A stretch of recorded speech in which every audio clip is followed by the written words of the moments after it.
Assalamualaikum warahmatullahi wabarakatuh. Izin memperkenalkan diri, nama saya Septi Kurniawati dengan NPM 232100183. Tujuan saya membuat video ini untuk memenuhi tugas mata kuliah Auditing 1 tentang tanggung jawab hukum akuntan publik. Tuntutan hukum yang dihadapi akuntan publik. Profesi akuntan publik di seluruh dunia merupakan profesi yang menghadapi risiko yang sangat tinggi. Hampir semua akuntan publik menyadari bahwa mereka harus memberikan jasa profesionalnya sesuai dengan standar profesional akuntan publik. Mentaati kode etik dalam memberikan opini, karena memberikan opini wajar tanpa pengecualian, padahal laporan keuangan mengandung salah saji material. Akuntan publik bisa dituntut secara hukum oleh klien jika tidak bisa memenuhi kontrak yang dibuat dengan klien atau tidak berhati-hati dalam memberikan jasa profesionalnya. Menurut Arens 2011, para profesional audit memiliki tanggung jawab berdasarkan hukum umum untuk memenuhi kontrak tersirat atau tersurat dengan klien. Mereka bertanggung jawab kepada klien mereka atas kelalaian dan atau pelanggaran kontrak jika mereka gagal memberikan layanan atau tidak menjalankan kewajiban dengan kehati-hatian dalam pelaksanaan tugas mereka. Berikut beberapa tuntutan hukum yang bisa terjadi karena adanya business failure. Business failure adalah pelanggaran bisnis yang terjadi karena perusahaan tidak mampu membayar kewajiban atau tidak bisa memenuhi harapan investor karena kondisi ekonomi atau bisnis yang memberatkan. Kedua, audit failure. Audit failure adalah pelanggaran pada auditor atau pelanggaran audit yang terjadi karena akuntan publik memberikan opini yang salah karena gagal mematuhi apa yang diatur dalam standar auditing. Yang ketiga yaitu audit risk. Audit risk adalah risiko bahwa akuntan publik menyimpulkan bahwa laporan keuangan disajikan secara wajar dan memberikan opini wajar tanpa pengecualian. Padahal dalam kenyataannya laporan keuangan mengandung salah saji material. Tanggung jawab hukum akuntan publik terjadi jika timbul kelalaian atau akuntan publik tersangkut fraud.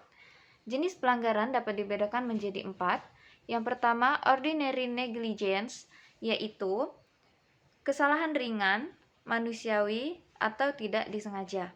Ini merupakan pelanggaran ringan. Yang kedua, gross negligence. Gross negligence adalah kesalahan agak berat. Harusnya tidak terjadi jika auditor menerapkan due professional care. Yang ketiga, constructive fraud. Merupakan pelanggaran berat, akuntan publik terlibat secara langsung atau tidak langsung membantu dalam fraud yang dilakukan manajemen. Yang keempat, fraud. Fraud merupakan pelanggaran sangat berat, akuntan publik secara sadar terlibat bersama manajemen dalam melakukan fraud atau kecurangan. Dan di Indonesia, tuntutan hukum bisa berasal dari klien, calon atau investor, Bapepam LK, PPAJP Departemen Keuangan, Bank Indonesia, dan pengguna laporan keuangan. Berikut beberapa hal yang bisa dilakukan untuk menghindari tuntutan hukum, yaitu jangan sembarangan menerima klien. Pilih klien yang memiliki integritas. Kemudian pilih audit staf yang berkualitas dan memiliki integritas. Yang ketiga, pertahankan independensi. Kemudian patuhi standar auditing, kode etik akuntan publik. Kemudian miliki sistem pengendalian mutu. Pahami betul bagaimana bisnis klien. Kemudian lakukan audit berkualitas. Dukung laporan audit dengan kertas kerja yang lengkap. Kontrak kerja. Setiap penugasan harus memiliki kontrak kerja. Kemudian surat pernyataan. Dapatkan surat pernyataan langganan sebelum mengeluarkan audit report. Kemudian jaga data, confidential client, jika memungkinkan asuransi jasa profesional yang diberikan. Kemudian, miliki nasihat hukum jika memungkinkan, dan terapkan sikap skeptis yang profesional. Kemudian, ikatan profesi dapat membantu anggotanya dengan menyediakan pelatihan bagi anggotanya melalui PPL dengan biaya yang rasionalable.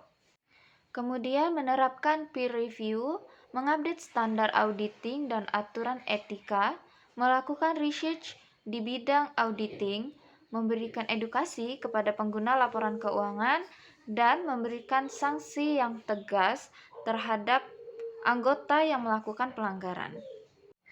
Sekian materi yang dapat saya sampaikan. Semoga sedikitnya materi yang saya sampaikan ini bisa bermanfaat untuk yang menonton video saya. Terima kasih banyak. Wassalamualaikum warahmatullahi wabarakatuh.